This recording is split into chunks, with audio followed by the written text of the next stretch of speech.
Good morning, good afternoon, good evening. Whenever you're listening to the Brinkcast.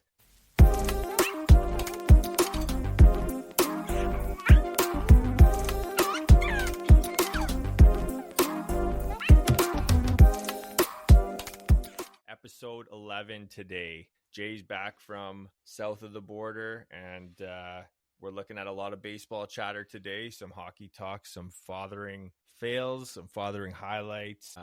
A little bit of positivity, I'm sure, from other parts of our world. So, Jay, how you doing? You're back. You made it back from the US of A. Made it back from the US of A in one piece from AZ. So episode 11. So I wore my Rafael Devers jersey today for episode 11. Nice. I'm gonna have to go out and buy a jersey of every number to keep track of how many we're doing. It's an excuse. Didn't provide any spark for him today, did you? Nah, this is gonna turn around though.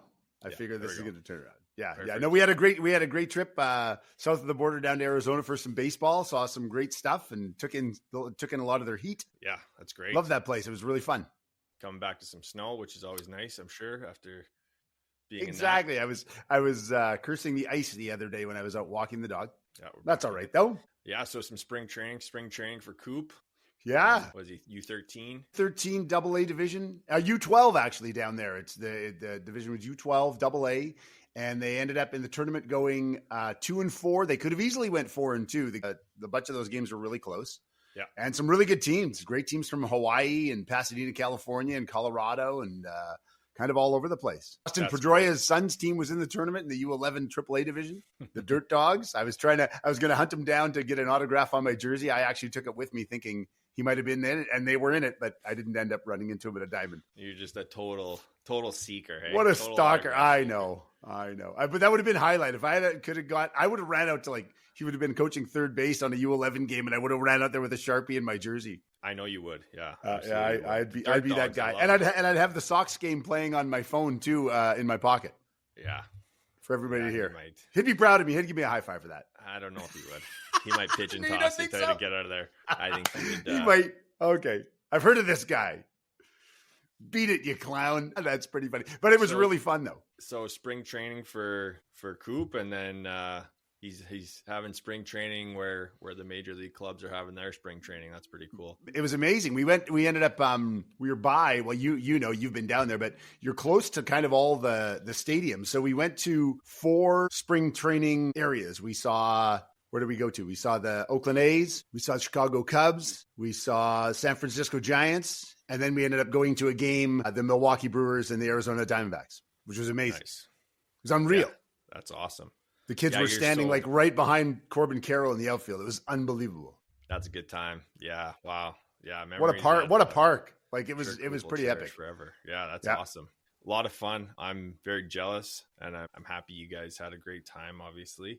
I never thought I'd get to do something like that in my life. So I was there you go. 55-year-old guy just acting like a 9-year-old. You're always chatting about hitting up some spring training action. So I'm glad you fulfilled that one. You can cross that one off your list. Yeah. We got to do it together though. Sometime I want to go with you and do that trip with you. That'd be a ton of fun. Oh yeah.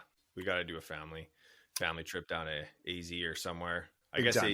AZ or Florida, probably AZ, I would say. Yeah.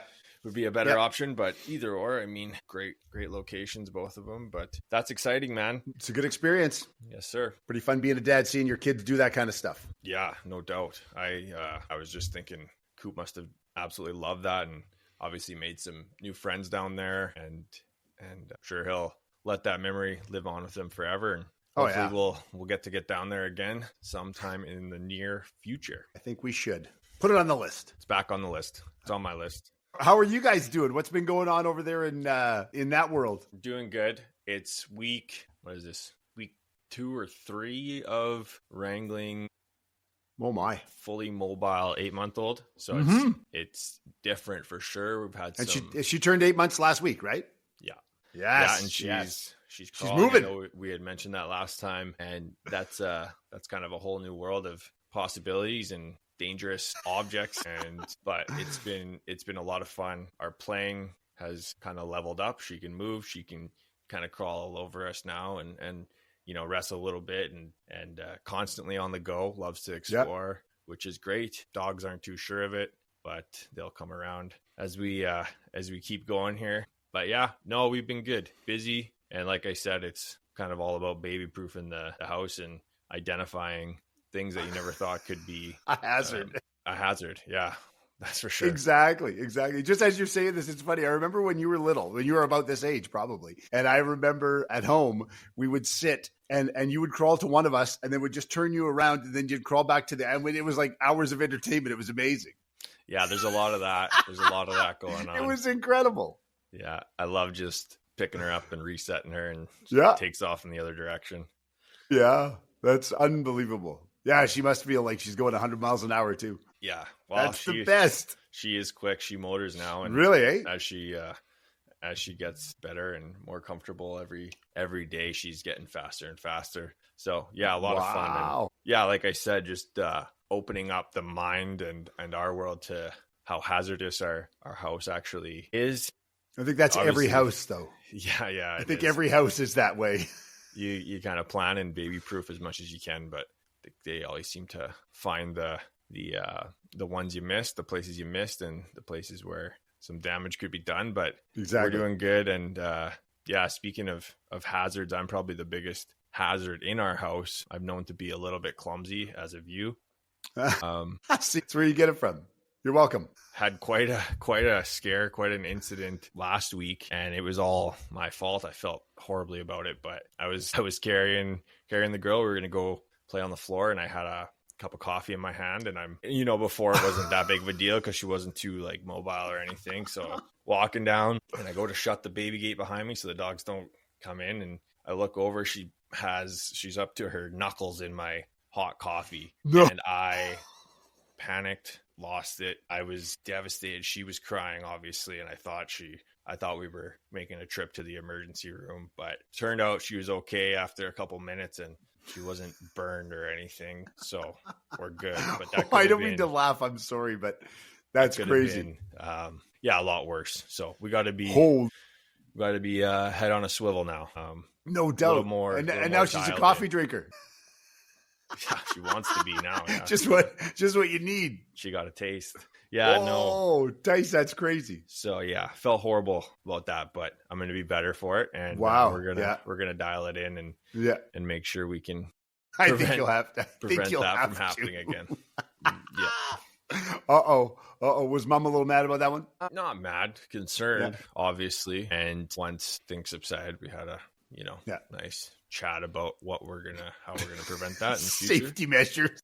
And I got a board meeting. Yeah, that was all me though, and I got to be better for it. And it's I said, it's just a little bit of a new chapter, new stage that she's in. Do not realize being so mobile and strong too. Like she's can't really eat with her on my lap anymore. She's pulling everything. So you did that as well. Yeah, no, I know everyone goes through it, and I'm not surprised, but I'm, just need to be a little bit more mindful of her capabilities now as she gets older and stronger. And totally. Well, the biggest thing that we realized when you guys were little, one of the best pieces of advice was the outlets, because they're so handy and they're everywhere and you don't realize where they are. Yeah. And you just, you make sure that they're covered up. And yeah, she loves those. And we have them all plugged. We have them all plugged and covered, but she goes up to the cover and tries to pull the cover off. Yeah, she's trying to plug her phone in. She needs to charge it, I guess. Yeah. So outlets are covered, but there's a bit of a infatuation with the outlets, and I guess that's pretty normal, but dangerous. Just be careful. Yeah, exactly. Wow, that's crazy.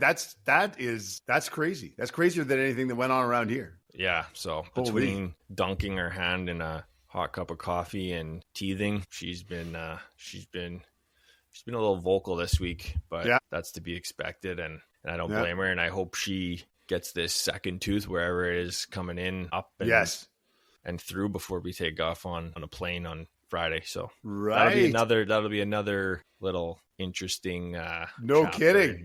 The next episode will be full of the adventures of traveling with an 8-month-old on an airplane. Yeah, I'll try and document that one so I can revisit it with you. Whoa, that will be no kidding.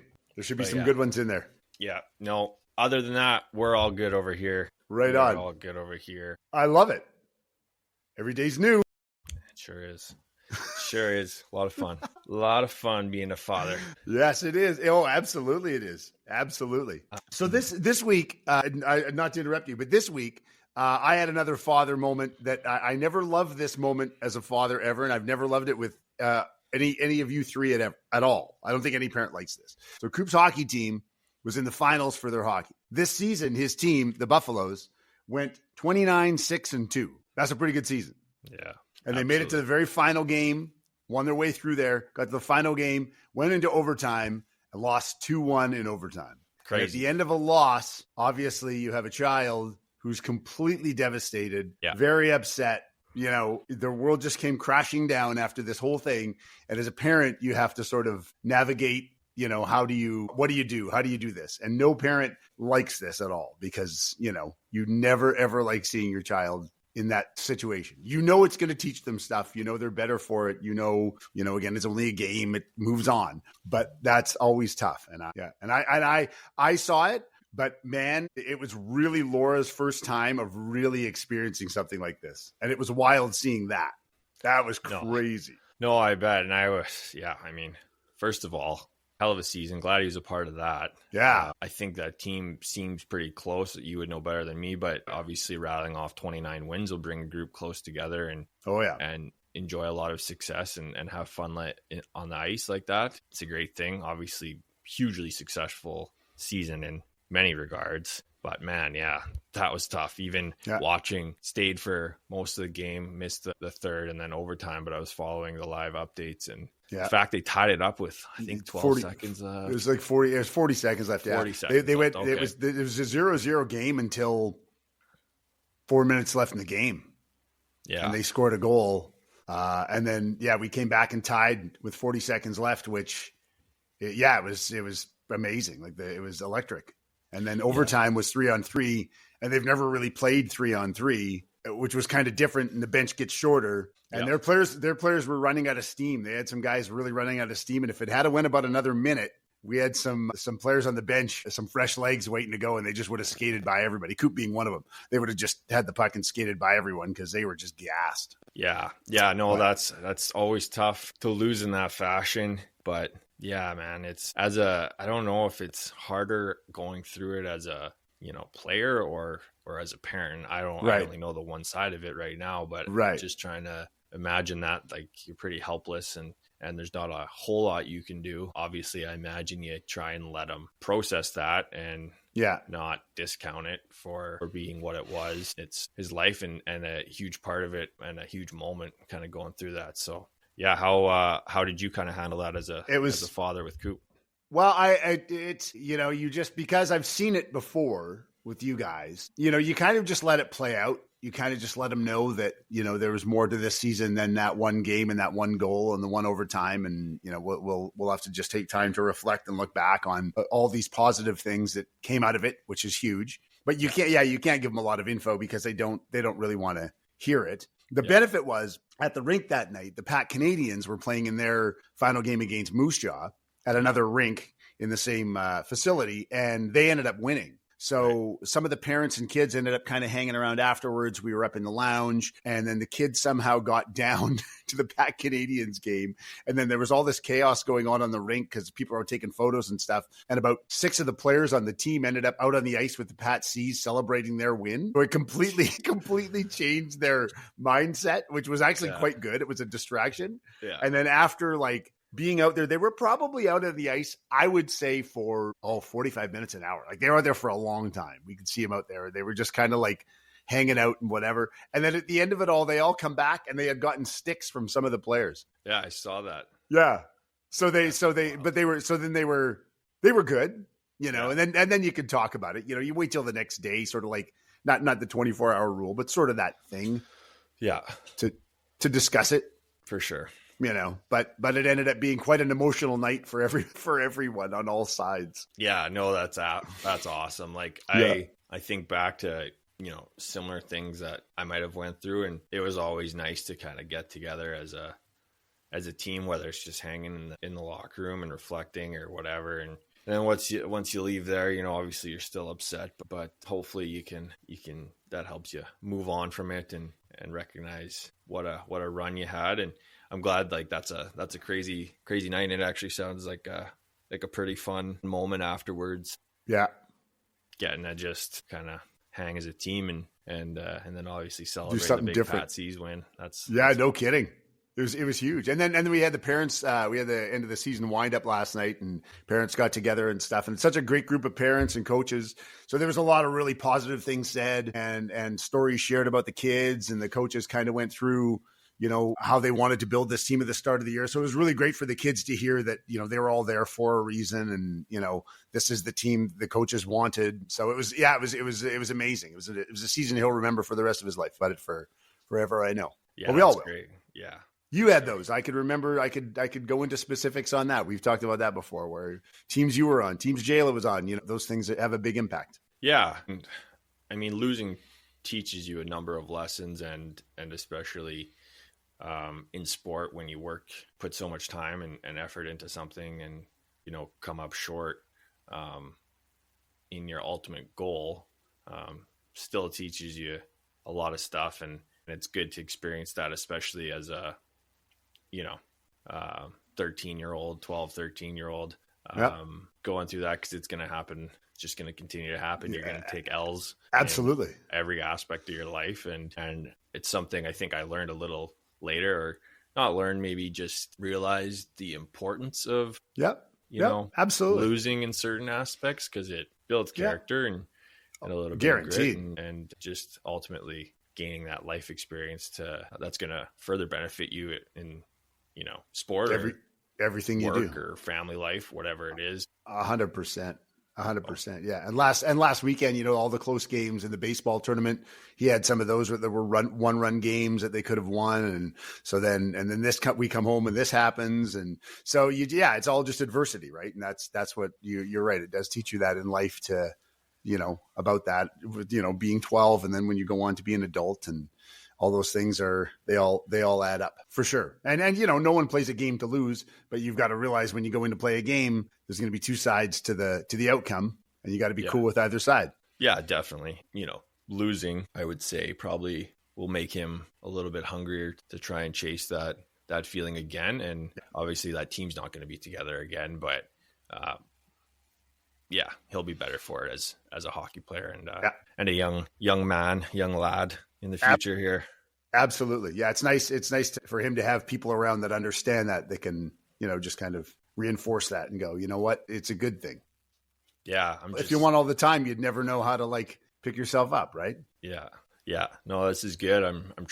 I find myself like putting myself in that position with, you know, my daughter, and if it's athletics or whatever, obviously you're cheering them on, and when they come up short, I gotta figure out how I'm going to handle my emotions, because I'm going to be pissed. She's going to be pissed. And exactly. One of us needs to be someone's got to be the voice of reason. Yeah. Yeah, exactly. That's pretty funny. But exactly. As a parent, like as a mother, father, whatever, these are the things you learn, and you go through these experiences with them, and you obviously do not want to see them in that situation being upset or anything, but you do realize that, you know, afterwards everybody's learned something from it, and there's big takeaways. Yeah, for sure. I think you said it best when you kind of just got to let it breathe and let them go through it, and then obviously have a discussion with it at some point, but not discounting their experience, because it's a super important thing right now and in his life and other kids at that point in their lives when they go through something like that. Absolutely. Yeah, no, that's exactly right. They just have to navigate around, which is important. Yeah. I like it though. It's good. And now he's great now. Now he's moving into another ball season and a 4-on-4 hockey season. So it just keeps going. There's going to be other close games because it's more competitive, and he's nature of the beast, right? Not going to have any time to dwell on that one. That's for sure. Yeah, no, that's awesome. Obviously that was my parenting this week again that I've done before, and we'll do again. There you go. Maybe when it happens with Scotty, I'll take her and we can just go for ice cream, and you can just call us and let us know when you settle down. Yeah, I know you'll always be there for her. And oh yeah, so.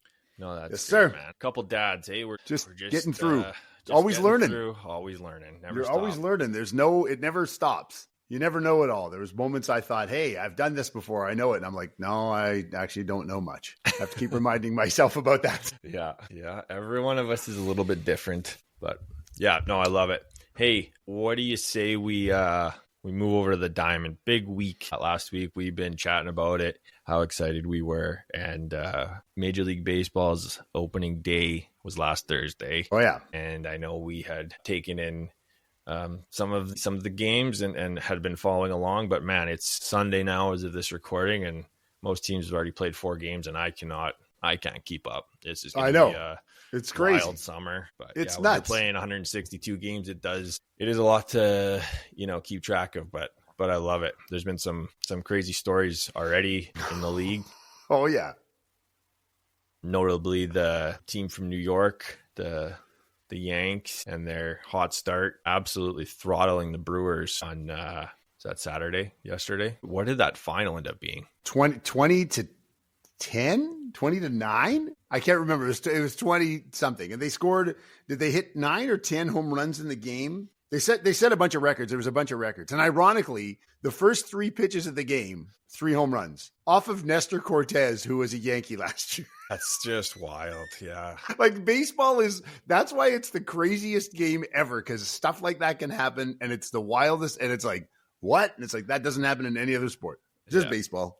Yeah. And it's so, I would say the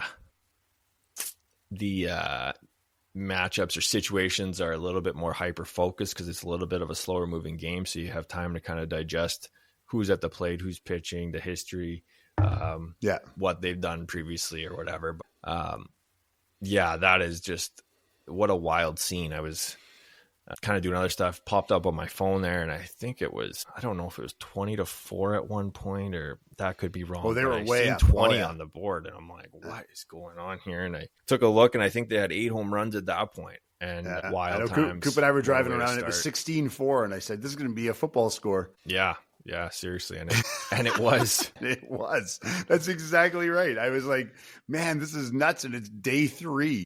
Yeah, it's crazy. And obviously the big story right now with the Yankees is these new bats they're using, which is kind of crazy, but to me it makes a lot of sense. And with the way that the analytics of everything is right now, it's smart, but I mean, the fact that it's the Yankees doing this, I mean, of course it is, but it's interesting. I was reading a little bit about it, and the bats they're using, they're called a torpedo, and it's basically just the shape is a little different, and the wood has been moved down from the top of the barrel closer to the label. So depending on the guy, the biomechanics of the players, the hitters swing, some guys tend to hit that lower part of the bat. So putting, more wood in that part of the bat results in harder contact, and then next thing you know, you're racking up 10 homers in one game, and they were at it again today. So it's interesting. And apparently I don't know if Bellinger brought it to the Yankees, but he had used it with Chicago last year, and actually a few other guys have been noted as using them, like Davis Schneider for the Jays, and there was one other one that I read earlier, but pretty crazy. I'll be interested to see how this plays out, if there's a rule change or what happens, or if that was just a kind of one-off thing. But if they're racking up homers the way they were, it's going to be. No kidding. Well, they said that like any sort of alteration on any sort of equipment or anything has to be passed through the league. So these went through the league, and a bat can only be 42 inches long. That's a maximum, and 2.61 inches width. And it falls within that. All they did was move some of the wood down, instead of the taper, being a full taper, it just put a bump below the label. And but I don't think all the guys are using them. Like, I don't think Judge is using one. No, Judge isn't. But and he's the guy that hit all the home runs. So I was like, well, okay, there you go. But even last year, a couple of years ago, when they were talking about all the juiced baseballs, and it's like, man, it's always the Yankees, right? It's kind of it is kind of funny. I think this one it kind of depends on the player and kind of the, mechanics of his swing. And so I don't think every player would benefit from this, because I'm sure there's some guys that, typically make contact with that traditional barrel, I guess. But for anyone who's got that, whatever it is, lower swing path or shorter swing path, and it catches that lower part of the bat more, then obviously it's going to be beneficial. Yeah. And the weight distribution too, like even swinging it, there's more forward weight. I'm kind of looking at it like a drumstick, and there's more forward weight on it. So it's obviously going to throw out a little harder. So, your front hand's got to be doing a little more work to bring it around. And yeah, there's so much, but the analytics in anything now is so crazy. Like they measure, like they know exactly how everybody does everything. You can't, it's insane. So that's what they've kind of done. I didn't realize it was Bellinger though. Yeah. That's interesting. Yeah, that's what I had read. And they were asking him about it, and he was saying the weight's closer to his hand, so the bat actually feels lighter, because it's, the weight distribution is a little bit closer to his hand, and then the top is a little bit of lighter, course. right? Yeah, So, I see. Yeah, interesting. But again, it all depends on the way the hitter moves in his swing and how far he is from the plate, where he's just comfortable in the box and stuff like that. Yeah. Yeah. But man, that's wild. That's evolution happening right in front of our eyes. So Of course. It did, that can, it's like when the composite sticks started happening in hockey. Exactly. And all of a sudden it's like, man, these guys, it's like a slingshot. It's like, well, that's what that material will do. And if you don't adapt, you're going to be left behind. So yeah, exactly. Not everybody wants an old PMP 50-30 Featherlight for $30. Those are nice. Those are classic. Total classic. Those are classic. Absolutely. Or the Titan, was it TMP 2020, the Gretzky one, the white and red one. Yeah. Yeah. Those are classic. Also classic. Just pieces of lumber. Oh yeah. But it was an exciting weekend of baseball, man. It's this game, there's a lot of things that go on, and that's why it's so intriguing. I love it. There was all kinds of storylines and all kinds of wackiness going on. Yeah. And obviously we're recording from Canada. It's where we live. So Jays are front and center pretty much everywhere in the baseball world here. And so I was tuning into the pregame yesterday ahead of Max Scherzer's first start. And I was just, the whole time I was thinking, like, this guy has had so many, health issues in the last year. And I think over the last 2 years, actually, but I know he only made 9 starts last year. And they were just, obviously he's a big name, so they're going on and on and on and on. And it's about 30 minutes of Max Scherzer talk, and then first pitch, see you later, out of the park. So tough start for Scherzer there and the Jays, obviously. But I just thought that was kind of funny, because it couldn't have been more Max Scherzer content. And then the first pitch he throws is out of the park. Yeah. Exactly. Yeah, that's wild. And they spent a bunch of money, so that's why they're talking about it, and it's, you just don't, like, it's a game of just, like I said, it's craziness. It's wild. And those are the things, that's why I love the game, is stuff like that. Like stuff like the first 3 pitches, home runs. Yeah. This guy's, they talk him up, first pitch, gone. Yeah. It's like, man, but it's a marathon, not a sprint.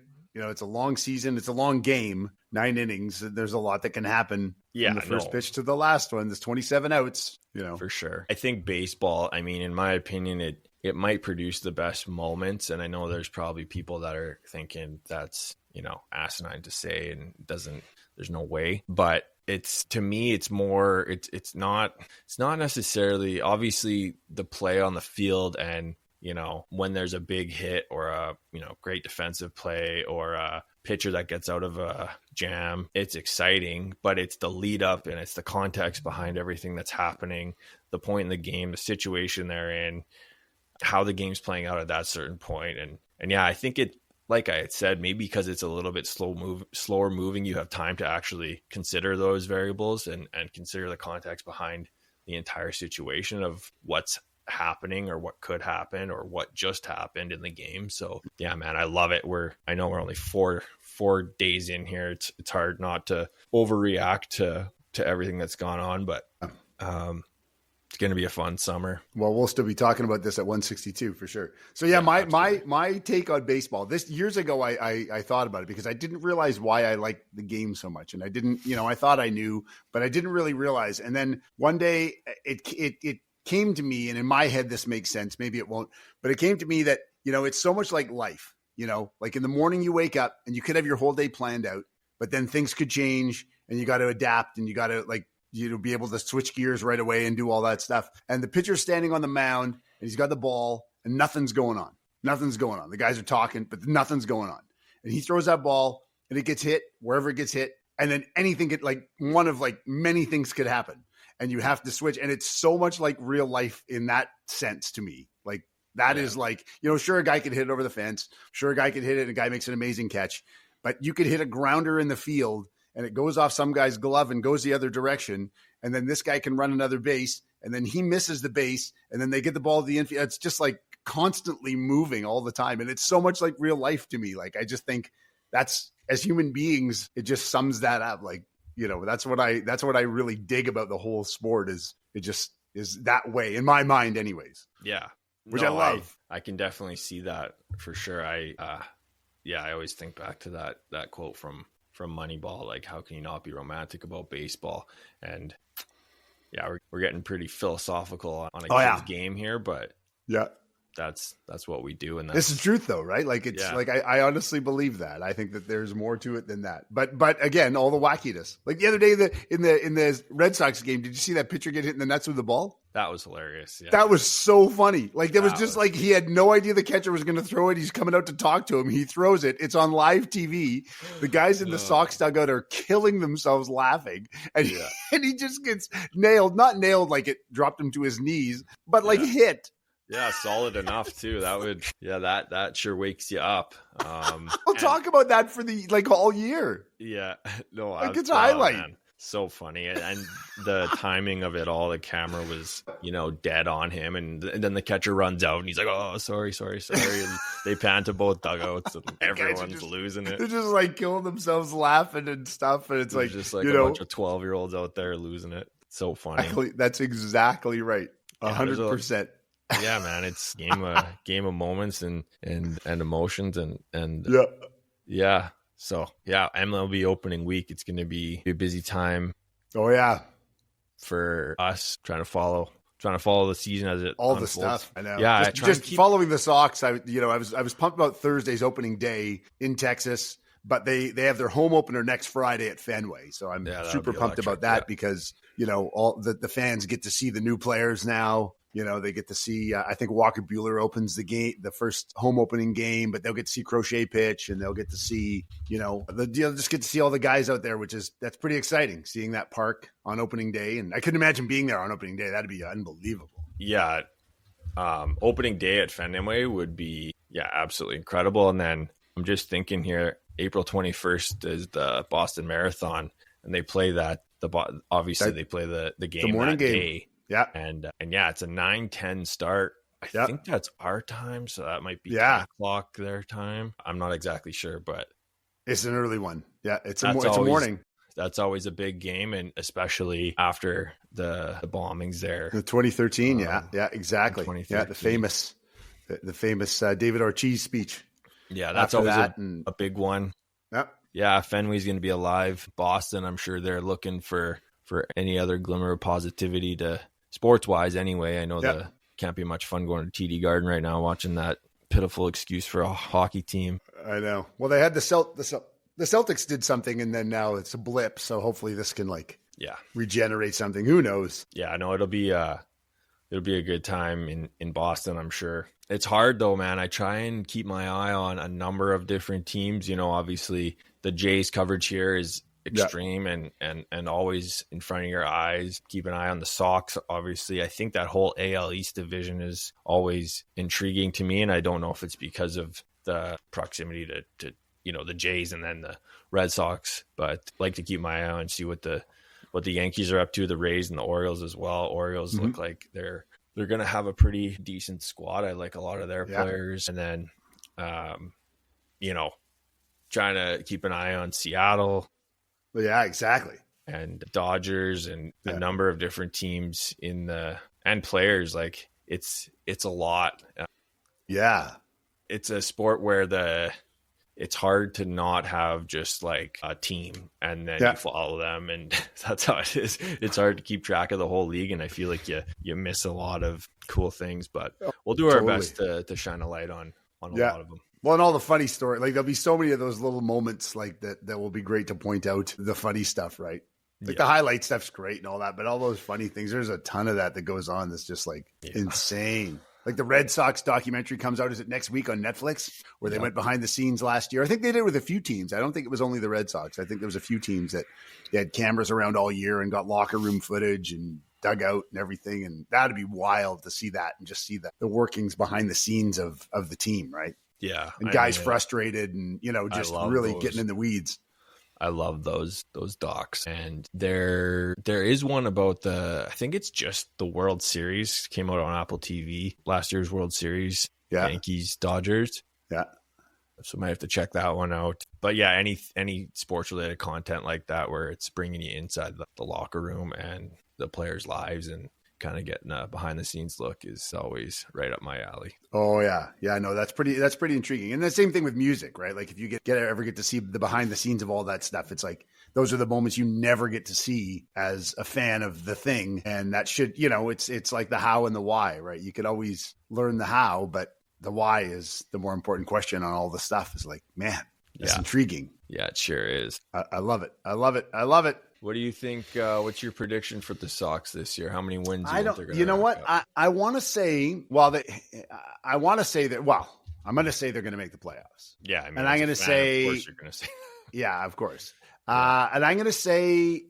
They might get up to like 95 wins. Oh. I think they have the potential to be up there. Last year they went 81-81.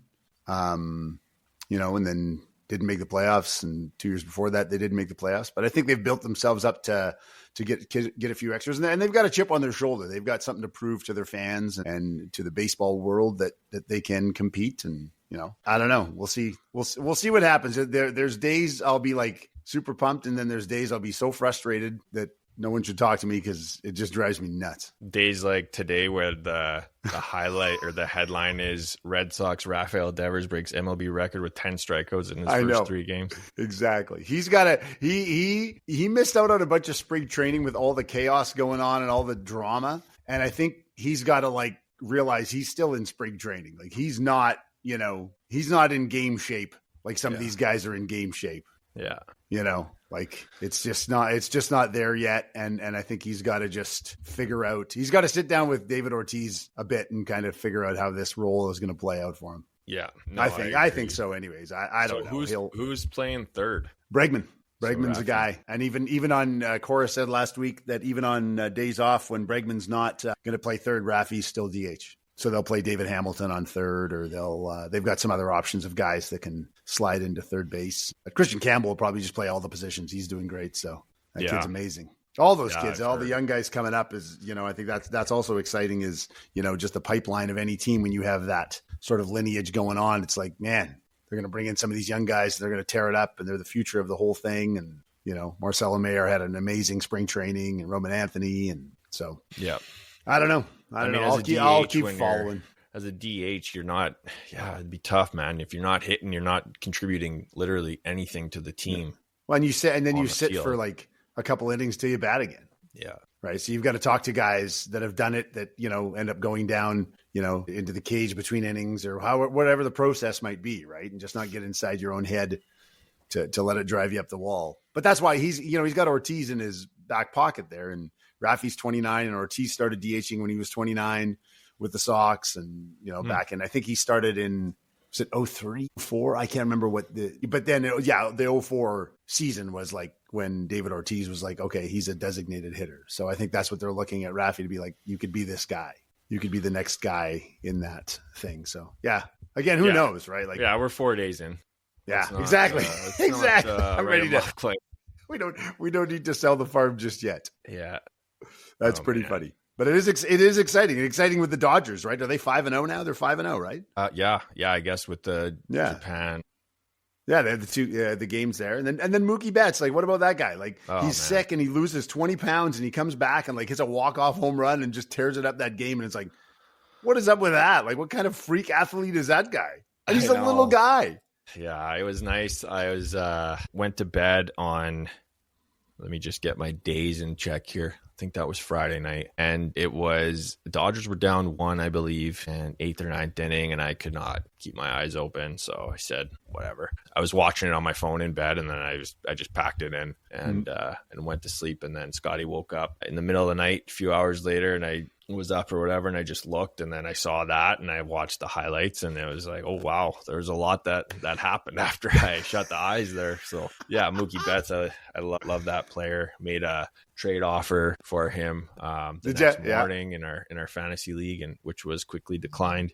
See what happens. Yeah, of course, we have to ask, right? There's no harm in asking. Yeah, exactly. But yeah, one of my all-time favorite baseball players, Mookie Betts. Yeah, it's fun, and I know a lot of Dodgers get a lot of hate or whatever, and rightfully so. I get it. When you're that good, it's going to come with the territory. But man, I just love watching that lineup. Yeah, it's pretty It's pretty crazy how deep 1 through 9, they're just. They got hitters everywhere, and obviously the top of their order is video game-esque. And then some of the younger players that are coming up that are stepping up as well. And yeah, it's a fun team to watch. So I keep my eyes on them, or I close my eyes and I get the update a few hours exactly later. When Scotty wakes up. Exactly. She's your alarm clock to get the end of the Dodgers game. Yeah. That's pretty good. So there's been some pretty big moments early on here. And can't wait see what this week holds. It's going to be a lot more to come, I'm sure. And it's a gift that keeps on giving for a lot of months. It is. Are you, you got anything else on baseball here? Cause I got some. No, I didn't have, I didn't have anything else. It was just wrapped up in it. Just, okay. That's it. Me too, buddy. Me too. It's going to be fun. Let's move over to the ice. The NHL playoff race is also happening, which is can't really forget. Are we enjoying this or not? I don't know if we're enjoying this now. It's frustrating, man. I don't think this St. Louis Blues team is ever going to lose another game. How's that working? Reminds me of 2019 when they won it after being in, I think they were in last place around New Year's, but this year they just caught fire. Bennington's been so hot since coming back from Four Nations, and what he did for Canada in that tournament is obviously celebrated.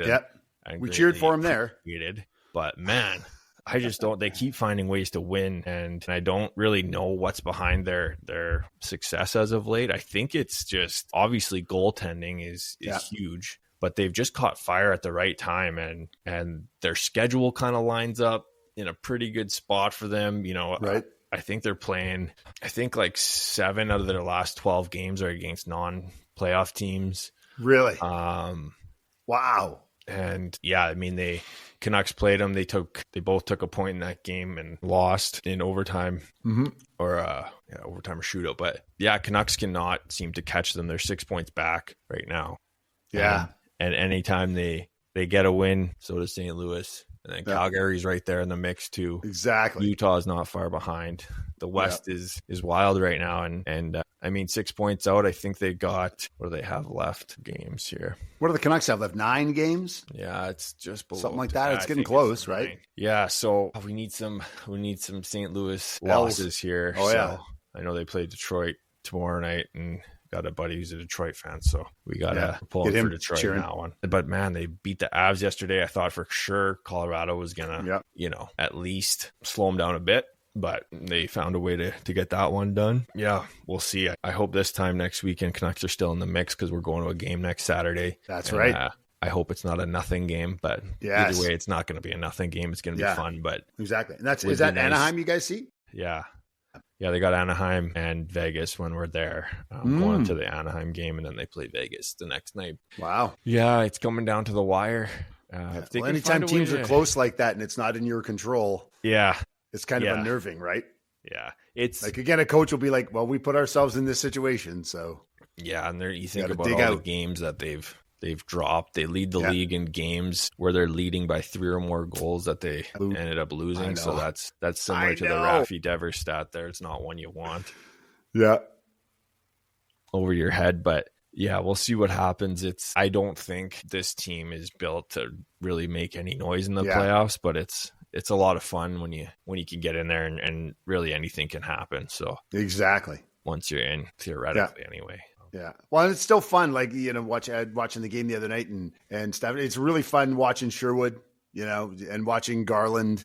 Yeah. Pius Suter too. Exactly. Yeah. Man, he's like on watching fire. those He's doing guys everything he can play so hard. Like, I just love that. It's like, Garland is just hard. so, he kills me. Like, he just absolutely is a terror out there. And he's just like everywhere. Yeah. And it's like, quite man, a motor on him. Oh yeah. No kidding. Yeah, he and that's, again, that's the takeaway of the game, right? You play and, the wins and losses or whatever. But man, when you watch guys go out there and just lay it all on the line, you go, that's what it's all about. At the end of the day, they could go to sleep going, you know what? It was all on the ice. When the stakes get a bit higher too, obviously guys are going that much more and trying to level up their game. But yeah, it's nice that they're at least, 6 points back. And this is such an exciting time trying to see who's going to get in, and it's going to come right down to the last game and a lot of these situations. So I know the East is wild as well. Columbus, Ottawa, Montreal, bunch of bubble teams looking to sneak in, and it'll be interesting to see what plays out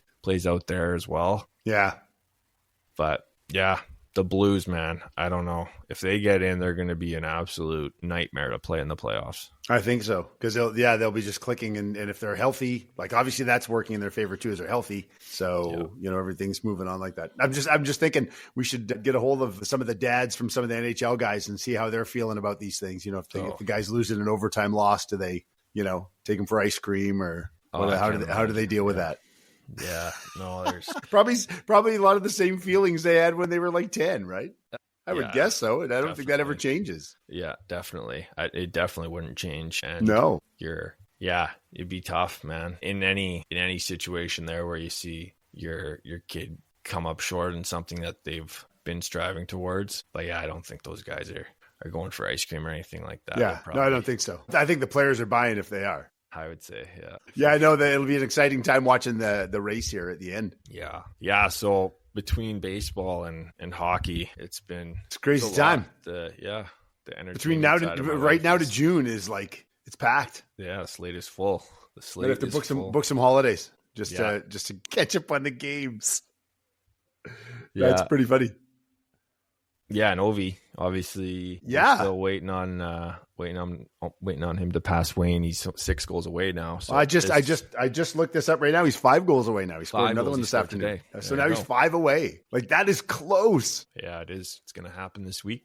Holy man, that is wild and crazy. 5 goals. Yeah, and one game a hat trick, and then a couple of hat tricks, and he's done. Yeah, he could just probably rattle all 5 off in one game if he wanted to. I would guess so. Well, don't be thinking they won't be trying it the next game. Yeah. He'll be getting fed the puck lots. Did you see, speaking of Ovechkin the other night, did you see, I took a screenshot of this, but it was pretty amazing. When they were playing, who were they playing? I got to look this up. It was a team that Fleury plays Minnesota. for. Yeah. They were playing Minnesota, and the players were all going off after the game. Yeah. And he actually went over to the bench and made them all come back on to shake his hand. Yeah. I thought that was so, like, obviously he would have, but he made all the guys come out. What a leader. Makes them all come out. And they all like shook his hand because it was going to be his last game that they played him. Yeah. I thought that was so amazing. Yeah. Yeah. No, it's great to see that. And Fleury obviously has had an outstanding career. I think he's got 2 cups with Pittsburgh, and I think so. I don't know if he's got 2 or 3, but I think Ovi has scored the most goals he scored on any goaltender have been against Fleury. Just because he played. So that's why he wanted to shake his hand. Division. Yeah, exactly. And then he wanted him to play for a couple other teams coming up here that have last week's. Yeah, and he got. No, I just thought it was a real classy move. Like, again, that's a move beyond the sport, right? Yeah, it is.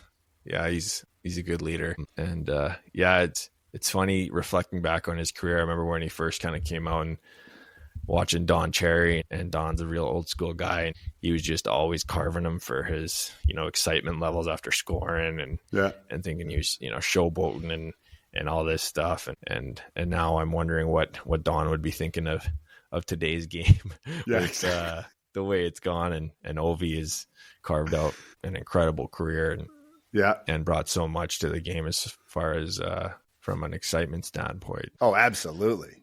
Through the whole career, but then now, the excitement's generated because, he's this close to getting the record and everything like that. And it's amazing.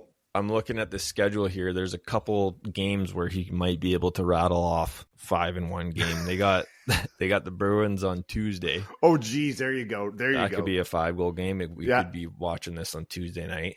Man, is it in Boston or is it in Washington? It's in Boston. Oh yeah, there you go. And then they play the Hurricanes. Hurricanes are a pretty good squad. I don't think he's going to have a multi-goal game there, but he could. And then Friday they have Chicago in Washington. Ooh. So if he can grab one multi-goal game and score in every one of those games, it could be at home Friday night. Score 2 Bruins, 1 Columbus, and then get another couple. Oh man, yeah, against the Hawks, which are, and he'd love to do it at home too. East Coast League team at this point. Yeah, exactly. To have it at home, and I think it was last week he had there was a situation where he was in empty net 2-0, and he passed it and gave the other guy the goal. I can't remember who scored it, but obviously he's got enough empty netters in his day, and he's this close now. So I think it's inevitable that it's going to happen, and likely this year. I think they only got game. I meant to look that up and see. They must have about 10. I don't even know. They got 9 left as well. Oh, okay. Oh yeah, so 5 goals in 9 games for him. I think this season is doable. Definitely accomplishable for sure. Yeah. I don't know if you do or do not want to be the goalie that gives up that goal. Yeah, I don't know either. You have that on your resume, and you're going to be on all the highlights, a lot of photos and posters, and that'll kind of be part of your legacy. I guess so. Yeah, wow, that's wild. See who it happens on. Yeah. Yeah, no, there'll be, I'm sure there's, again, we've talked before, but a lot of betting odds on, what game, what period, who's on the ice, Does he score another one from behind his back, rolling on the ice, Yeah, at 39, I don't know if he could move in that way. Yeah, exactly. Well, I'd do it once and just get the goal, and then just pick him up in the corner or something, maybe. Yeah. I don't know. He had a broken leg this year and came back. I know. The guy's a robot. Yeah, he defies science. Yeah, it's crazy. That's so crazy. Yeah, man. Shall we move on? Yeah, I just had one other thing in the hockey world. I took a screenshot of this. The other day I read this stat. Connor Bedard, you were just talking about the Blackhawks. Yeah. And it was since 1990. Here's the list of players who've scored 40-plus goals and 75-plus assists before turning 20. Sidney Crosby and Connor Bedard. I know, I was going to say 2 names, yeah. Is that that's insane before you're 20 years old and you score 40 goals and 75 assists in the NHL? Yeah. Come on. It is. Yeah, and I don't know, like Cooper's 12. So before 20, you look at that 8 years and you go, that's hard to even wrap your head around that. Yeah. Yeah, holy in 2 seasons. Man. He's had a pretty good, I don't know. Chicago is just so bad that it's... Yeah. Could you imagine if he was on a team? I would like to see it. And from a developmental standpoint, I feel like it would be so much better if he had a supporting cast at all. It's 100%. So bad there. I don't see it turning around anytime soon. He's going to have to go through at least 2 more years of this sort of roster around him, I would imagine. Right. So, yeah. But we'll see. I think at some point in his career, he's going to be on a team that makes some noise. I would guess so. It has to find him, right? You would think that. I don't even like watching the Hawks right now, so I don't even really see much of him play. And what I only see it in a highlight format of seeing something great he's done, or those goals he scored, where it's like, man, okay, he still is able to do that on a team that isn't doing that great. Yeah, exactly. Yeah. And probably selling Bedard jerseys like crazy in Chicago. He's probably good for the team and the brand, I guess, at this moment, because he's it's kind of their current day Crosby only brand or only marketing asset is him at this moment. That lineup is tough to look at, but being a fan of his junior career, really rooting for him, and hopefully he can find some success soon.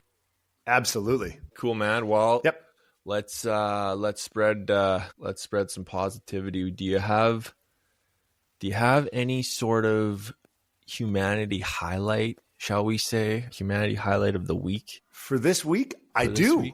I thought about this. So the other day, after our trip, we got back and all the chaos of the end of the hockey season, on Thursday, I had a physical. I had a physical. And when you get older, when you're an older dad, well, even your age, but you go get checkups, you go get, you got to make sure everything's okay. And because there's some history of some heart things in our family and stuff, you got to be extra cautious on that. So every year I go for a physical. So I had a physical Thursday.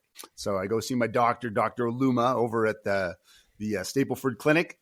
And man, the place is just packed, and they have like a walk-in part of the day on this Thursday, and it's just jammed. And I'm like, how do these doctors and the staff, how do they handle this? Like, it's just craziness, and these people are sick and everybody's coughing and they're impatient and everything. And I go in, I stroll in because I made my appointment like 2 months ago. So I go strolling in and walk out, and they're still all there. And I'm like, I don't think you could thank people in the medical field enough for like, that job is crazy. And that's just at the clinic. That's not people in the hospital or anything like that. So the shout out this week to those people, the medical staff at all the places helping with all the stuff that goes on in that world, which is nuts, which you're kind of part of that in what you do at Sask Sport with the medical stuff. But that's just like, I can't wrap my head around doing that. It's crazy. Yeah. Like healthcare professionals in general. Yeah. Can't thank them enough, obviously, for what they do. But in Canada, in Saskatchewan, I feel like, our system's a little bit broken in many ways. I think just talking to healthcare professionals in their fields, it's, man, they're in a tough spot, especially here. And they that's their everyday. And I, like, for you and I, it's such an inconvenience to go to a walk-in clinic and wait for 2 or 3 hours, or emergency room or whatever. But to think that people are there helping and saving lives every single day in that environment is remarkable. And I've got a lot of friends who are in the field as nurses and know some physicians as well. And yeah, I couldn't agree more. It's such a almost thankless job in a lot of ways. And I can't imagine doing that for a living. Absolutely. But they are, truly are heroes. They're superheroes. Absolutely, they are. I know we were at that same clinic a few weeks ago with Scotty. Just had to take her in for just worried about something, and the convenience level is crazy now. Where Jess had gone in earlier in the day and got registered for the walk-in, and then they're like, okay, come back at 6 o'clock and we'll probably be able to see you then. And it was like 11 a.m. when she had went, and so we went back at 6, and then sure enough, didn't have to wait too long, but there were obviously people there that had been waiting quite some time. And so shout out healthcare workers, man. Yeah, absolutely, unbelievable, guaranteed. Yeah, no kidding. But my physical went really good. Well, I got my blood work done. Yeah. My blood pressure was great. 113/73. Blew the doctor's mind. He was kind of stunned. I think he was looking at me like, wait a minute. Have you been walking for 60 days straight? That's exactly right. Today's 65 days in a row. Today's my 65th. Holy shit. I have my 100th day marked for May 4th, and I'm going to make it. I'm going to do it. I know exactly. I'm committed to this thing, but it was good. Everything checked out, and all guys should always get, your checkups. You got to do that. They're very, very important, because they can, I've had so many friends where they find something early and they're able to treat it, and it doesn't become a bigger problem. Yeah, that's something that I learned as in my early 20s. Just the importance of that, and guys are dumb. We're dumb, and I don't know if it's embarrassment thing or inconvenience or whatever it is, but it's always something that you kind of push to the back of your mind. But I've learned, and it took me a while to learn this, but just to keep up on that, and there's nothing to be ashamed of seeing a doctor or going to get stuff checked out, even if you have just a little concern. It's super important, and so it's a good thing to keep talking about, because I know a lot of guys out there, and even myself, and I'm still bad for it sometimes too, where it's like, this will resolve itself, but it's not a good way to be. But definitely making sure that you're getting checked out for your physicals at least once a year. All the dads, well, all the mums and dads, but the dads just man up and it could be the best phone call you've ever made. Exactly. Yes, sir. What do you have? Do you have a humanitarian highlight for this week? You know what? Nothing in particular. Obviously, the healthcare workers are super super important, and I think kind of echoing on what you had said last week regarding the coaches and the volunteers that make sport happen. The teachers, man. It's I've heard some interesting stories this past few weeks of stuff going on in schools in the city here, and those folks are truly working a thankless job, and and don't even understand the impact, or don't even know the impact they make on their students until they, the students realize it later on in life of what they took away from spending every day in your classroom year to year. Yeah, man, teachers are a huge part of growing up and shaping the youth. So, yeah, shout out teachers. Yeah, man. absolutely. Well, just now that you mentioned that, when we got back from our trip on Tuesday, Coop had his conference at school. So we got to go to school that day for the conference with his grade 7 teacher, Mrs. Tremblay. And she's amazing. Yeah. She's so patient with the kids. She's teaching them all these great things, getting them prepared for high school. She doesn't want them to fail, but again, it's like, she's setting them up for an overtime game, and they've got to either win or lose in the game. You gotta figure it out, right? And she's amazing. Yeah, you're right. The teachers it's again another job that's just not, you've got to be built for that job. Yeah, you've got to be built for that job. Your sister is an amazing educator, and anytime she's great at teaching. She's phenomenal at that, and I love that. She's an inspiration to me to see how Absolutely. She passes that information along so thanklessly. It's unreal. Yeah, it takes a special type of person, that's for sure. That's for sure. I agree. Well, fella, it's been a busy opening week in Major League Baseball. It's been a busy week fathering an 8-month-old. Yes, sir. It's been, on the chase. Yeah, it's been a busy week, obviously following the Canucks and seeing what they're going to do, but it's been good, and happy you're home, and good to have you back. Absolutely. Well, we're better dads at the end of this week than we were last week, and every week we just want to get a little bit better, don't we? I like that. Except that's the goal. Yeah. Well, maybe I am better. You are, or you don't realize you're on the inside of it all, so you don't realize when you're on the inside of the storm. The coffee incident just still is lingering in my mind, and that wasn't great, but we're going to bounce back. And it's all right. You just need a lid on that baby. You just need a lid on there, and that solves it all. That's the lesson right there. Exactly. Break the Yeti out, put your lid on. Hazard averted. Yep. I love it. Awesome. Well, this has been episode 11 of the Brinkcast. Thank y'all for listening. We got a TikTok page now, so go check that out. If you happen to stumble across our clips on there, give it a like, give it a repost, throw a couple comments in there, what you like, what you don't like. Throw your 2 cents in. We'd really appreciate it. And other than that, we will see you next time. Episode 12 coming up. Cheers, y'all. Later.